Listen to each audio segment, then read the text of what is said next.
Maison de Dieu. Peuple racheté de Dieu. Écoutez, prêtez oreille à la thématique de cette semaine. À Dieu seul soit l'adoration et la louange. Discernons la volonté de Dieu. Le deuxième texte de la circonstance se trouve dans le livre de Psaume, en son chapitre 149, du 1er au 5e verset. Psaume 149, 1 à 5. Analysons la parole de Dieu. Bien-aimé en Saint Jésus-Christ, nous vous bénissons.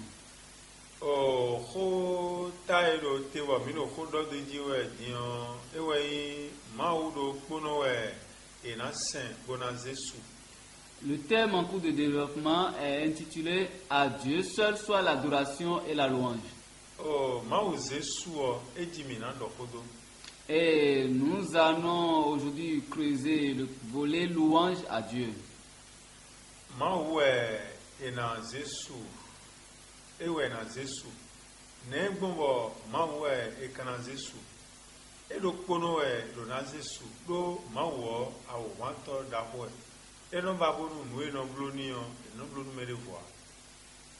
Dieu seul mérite la gloire parce qu'il est un Dieu jaloux.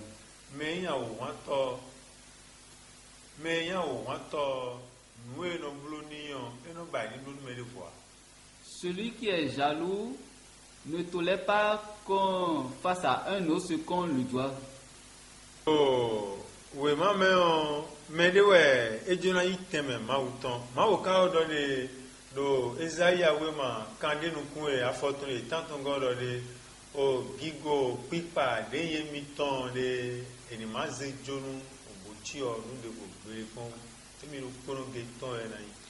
Dans la parole, le Seigneur a déclaré que la louange qui lui est due ne doit pas être donnée aux idoles.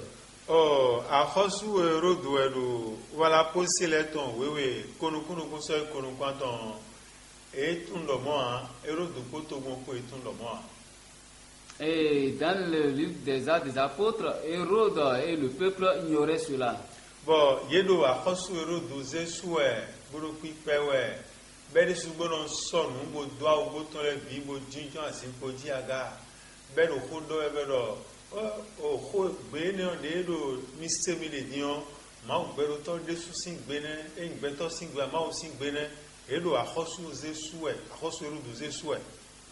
Le peuple avait loué le roi Hérode dans cet thème en disant « Voix d'un Dieu, non d'un homme ».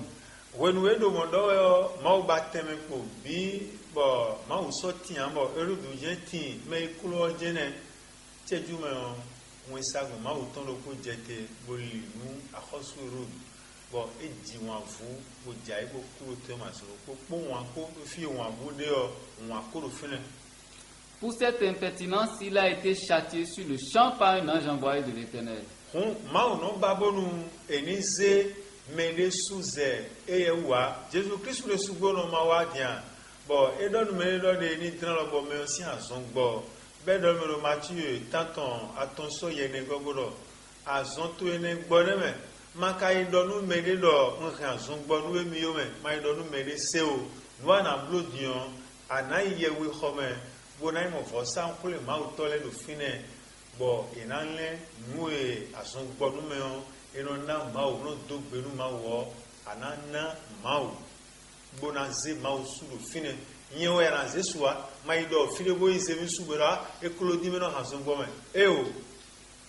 Même le Seigneur Jésus-Christ, dans l'évangile selon Matthieu, chapitre 8, versets 1 à 4, après avoir guéri un homme, lui a recommandé d'aller louer Dieu.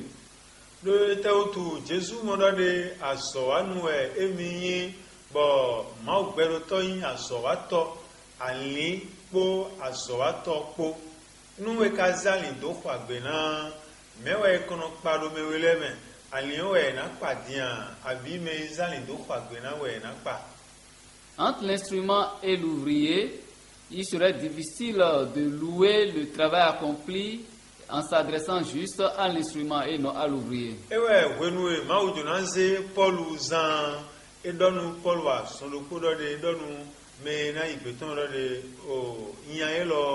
azɔwanu tiɖe wɔ edimbo na zebo na do wasɔna hun Paul ma dɔ de hɔhɔmitɔ wɔ fɔntiyɔ bo adzabo hansɔngbɔ ma dɔ mo me ama se ŋkɔ do tutu yɛ azɔwanu wɔ ayi me aya zɔwatɔa nye ma wɔ ya zɔwatɔ. Voilà pourquoi il a notifié la même chose à Paul au début de sa mission en lui faisant comprendre qu'il est l'instrument, un instrument puissant dans ses mains à lui l'Éternel. Donc, ma ono ba bono me de bu no ite to me a e do kono gewe na no sesu do le bi e we no bro juro to man de me an de bu no in biblo pere ko a. Donc Dieu désire recevoir seul la louange. Bon, ne bombo ma wu do kono e mi kana pa ne bombo ma wu do kono e mi na sesu. Et pourquoi est-ce Dieu seul que nous devons louer?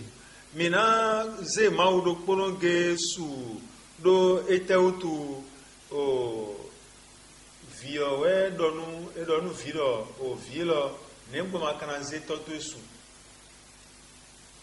Nous devons louer Dieu uniquement en prenant l'exemple lorsqu'on interroge un enfant en lui disant mais pourquoi tu loues ton père?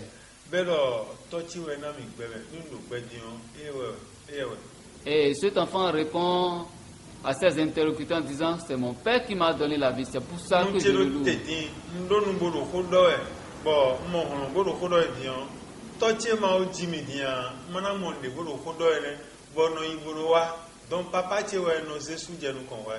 Si je peux parler, me mouvoir aujourd'hui, c'est grâce à mon père. C'est pour ça que je lui adresse d'abord mes louanges.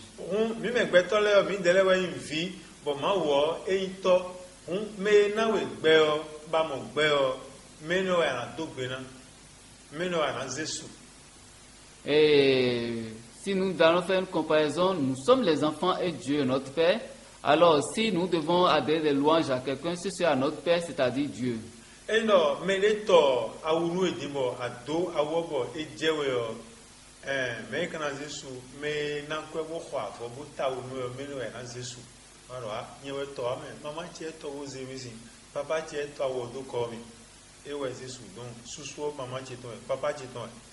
Lorsque tes parents te font don d'une tenue que tu portes et que les gens apprécient, tu ne vas pas t'arroger cette appréciation, mais tu vas tout déléguer, tu vas tout convoyer vers les auteurs même qui sont tes parents, ceux qui t'ont fait le don de cette tenue.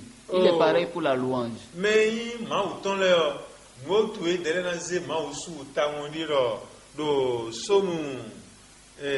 Canton, Quaton nous coué, somme 147, à Forton nous coin et soy Kogo, Hoteka donne Milofine. Nous verrons bien dans Somme 147, verset 14 au 20e, du 19e verset au 20e verset. Alors, Mauberoto, Togunton, Edo, Hoton Lenu, Jacob Odei Togunton, Edo Honuye, Bois, Homauton. Il est écrit que Dieu a parlé à son peuple et son peuple l'a écouté. Il les a fait connaître ses lois.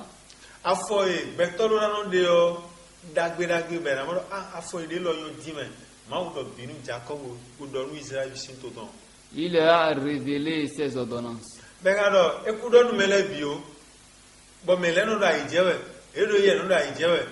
When no galo mime maudo hojo hona bomino sunzoni pipe mitun leno do hojo ko won bomi lemo a ho de do ho so gbe we ble do no yo me do mo nu mi dele mi mon kunje me gbomo mi se me nesu be do me le bia.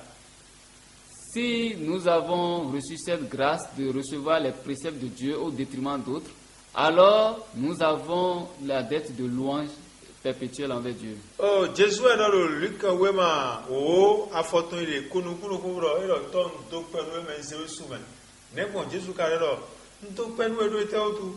Nous jolou nous dagbe le aze voilà do nous yeto mais le mi ko to nous dit le aze nous jolou le voilà do yi. Bon yo po fu pebile we awa na no timeton. Bo hu we man yo problème ya fond me fio. Bo be hu le ka mu buje wa ide mi ko to nous bi.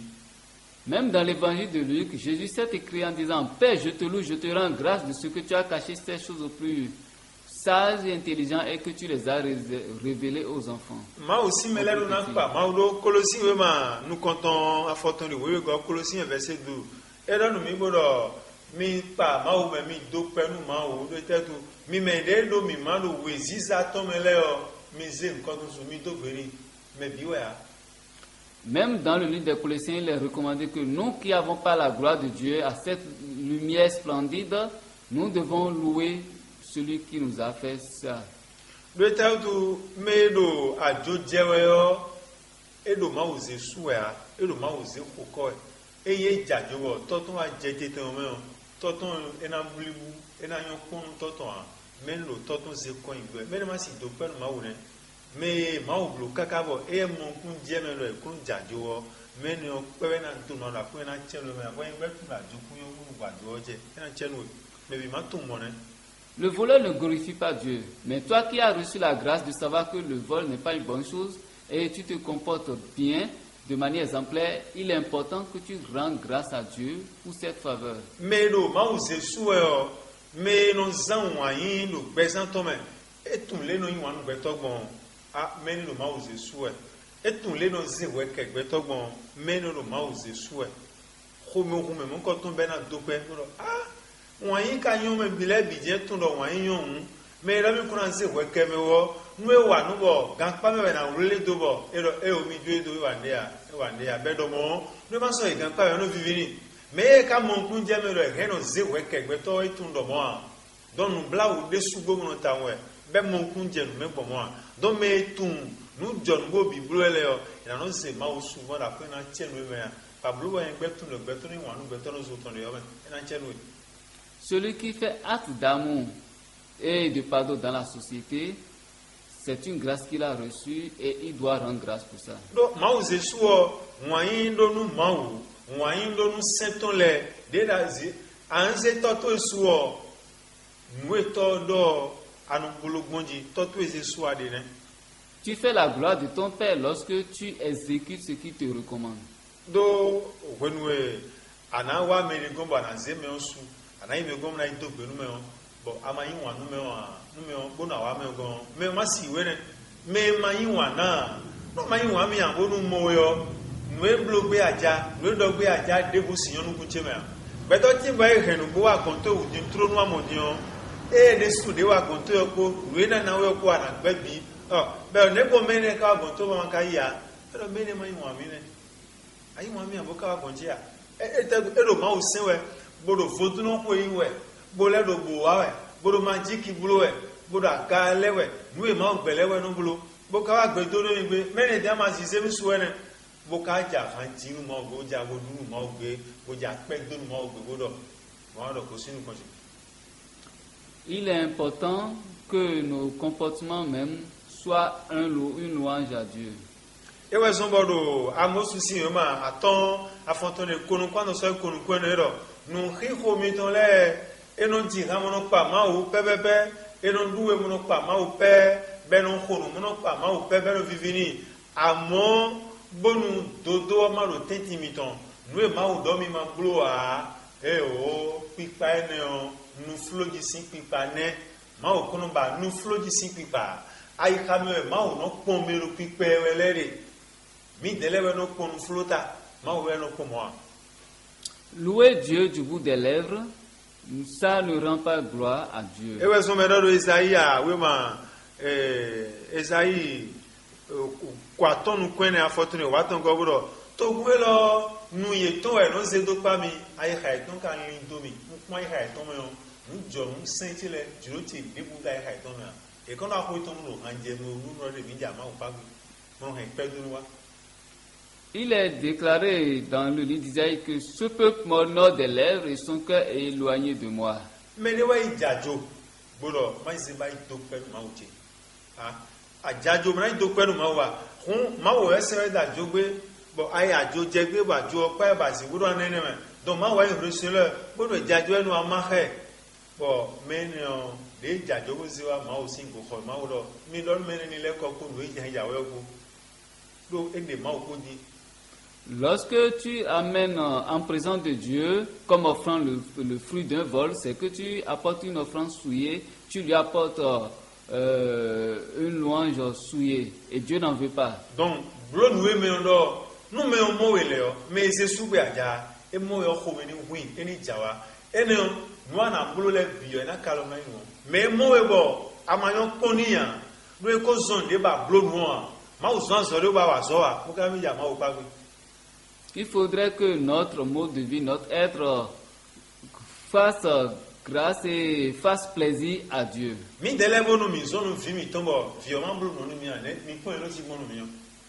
Imaginez nos états d'âme lorsque nous recommandons quelque chose à nos enfants et qu'ils ne l'exécutent pas.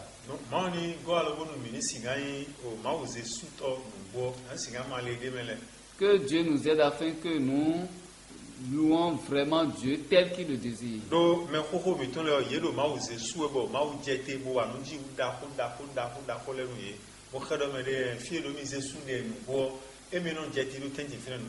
Nos anciens ont loué l'Éternel et le Seigneur a opéré de grands prodiges dans leur vie en leur sein.